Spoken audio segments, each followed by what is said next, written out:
துறக்கிறதுக்கு எவ்வளோ ஆச்சு? எனக்குலாம் 18 வயசுல தான் இயேசு நான் தெரிஞ்சுக்கிட்டேன். நல்ல வேலை 18ல தெரிஞ்சுக்கிட்டேன்னு வச்சுக்கோங்க. 18ல தான் தெரியுது. அது வரைக்கும் எனக்கு தெரியல தானே. நிறைய பேர் பாருங்க சின்ன வயசுலேயே தெரிஞ்சுக்கிறாங்க. ஒரு பையன் அன்னைக்கு வந்தான், 12 வயசு தான் இருக்கும்.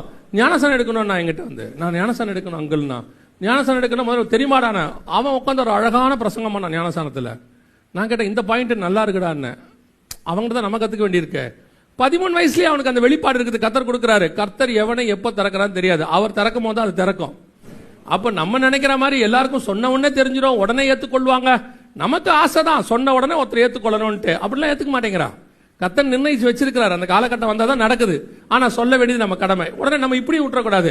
சரி அவன் ரட்சிக்கப்படும் போது ரட்சிக்கப்பட்டோம் நம்ம ஏன் சொல்லுவானே, அதையும் விடக்கூடாது. சொல்லிக்கிட்டே இருக்கணும், தோண்டிக்கிட்டே இருக்கணும். எங்க புதையல் வருதோ அப்ப புதையல் எடுத்துக்கணும். அது புதையல் தானா வெளியே வரவே வராது.